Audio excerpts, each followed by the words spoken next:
Bonjour et bienvenue sur cette quatrième vidéo sur les cours sur les fonctions. Aujourd'hui, on va s'intéresser à tracer la courbe représentative de la fonction f que je propose ici, donc qui est ax associe x carré moins 1. Cette courbe, je te demande de la tracer pour x allant de moins 2 à 2. Je t'invite bien évidemment à essayer de faire cet exercice par toi-même en mettant la vidéo sur pause. Et si tu bloques à un moment donné, n'hésite pas à avancer afin de t'aider. Alors, pour commencer, première idée à avoir lorsque je veux tracer une courbe représentative, c'est toujours la même. Étape 1, je construis un tableau de valeurs. Au collège, vous n'avez pas d'autre possibilité qui s'offre à vous, et c'est souvent la meilleure. Donc, on fait un tableau de valeurs. Mon tableau de valeurs, je vais mettre sur la première ligne les valeurs de x, et sur la seconde ligne, je vais mettre les valeurs de f de x, l'image, que si je regarde un petit peu la formule, je sais que f de x, c'est x carré moins 1. Ok, quelle valeur de x choisir maintenant? J'ai un premier indice. On me dit que x doit être entre moins 2 et 2. Ça veut dire que j'ai très envie que la valeur minimale pour mon x, ça soit moins 2. Mais j'ai aussi très envie que la valeur maximale, ça soit 2. Donc je vais choisir des valeurs de x qui vont aller de moins 2 à 2. Bon, assez naturellement, on va prendre les valeurs entières, moins 1, 0 et 1. À ce stade-là, la prochaine étape, c'est du calcul.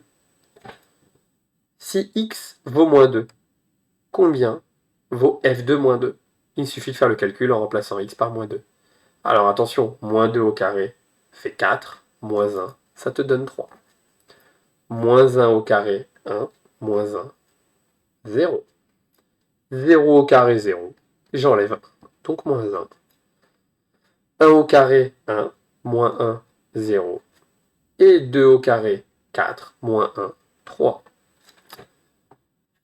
Voilà pour cette première étape de calcul qui, j'espère, ne t'a pas posé trop de problèmes. Peut-être que le carré, avec les nombres négatifs, t'a légèrement dérangé. Je reviendrai sur une prochaine vidéo sur cette notion.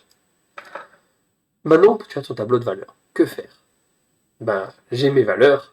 Il faut passer maintenant à la courbe représentative. Alors, je monte un petit peu ici ma feuille pour te permettre de voir et je vais tracer ma courbe représentative. Pour ça, il me faut un repère. Je commence donc par construire un repère. Alors, on s'applique, on fait un beau repère. Sur l'axe des abscisses, on mettra les valeurs de x. Sur l'axe des ordonnées, on mettra les valeurs de f de x. Maintenant, il faut graduer ce repère. Si le repère t'est donné et qu'il est gradué, tant mieux. Tu n'as rien à faire à part placer les points. Mais si c'est toi qui le construis, tu dois choisir ta graduation. X doit aller de moins 2 à 2. Je vais donc m'assurer de pouvoir faire obtenir toutes les valeurs de moins 2 à 2 sur l'axe des abscisses. Bon, sachant qu'il y a le 0 ici, j'ai très envie de fonctionner tout simplement comme ceci, en mettant ici 1, 2, moins 1 et moins 2. Sur l'axe des ordonnées, tu vas réagir de la même façon. Je veux faire tenir toutes mes valeurs. La plus petite est moins 1, la plus grande est 3.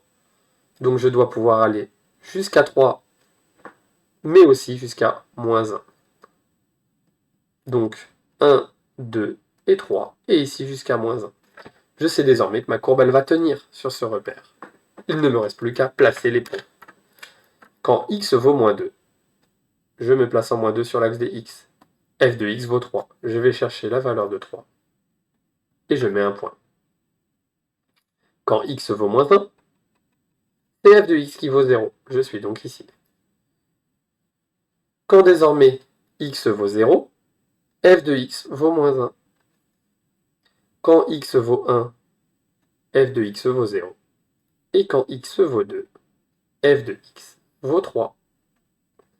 Une fois les points placés, j'ai très envie de les relier. Contrairement à la précédente vidéo où j'avais relié à la règle, je me rends compte que là, je n'obtiens pas une droite. J'en suis sûr, ça ne ressemble pas à une droite. Donc je ne vais pas les relier à la règle, mais je vais le faire proprement au stylo en faisant une courbe délicate. Alors je vais légèrement tourner ma feuille de travail pour pouvoir faire une courbe délicatement à la main. Et on essaye de relier ça proprement. Voilà, je te remets l'image correctement. Et tu obtiens ici ta courbe représentative, qui est la courbe représentative de la fonction f Cette courbe est un classique de lycée que tu retrouveras probablement plus tard. En tout cas, tu peux la tracer d'ores et déjà si tu es en troisième sans aucune difficulté. J'espère que tu as réussi l'exercice et qu'il t'a permis de mieux comprendre le cours. Je te souhaite bon courage pour la suite et je t'invite à voir la prochaine vidéo sur les fonctions. À bientôt. Au revoir.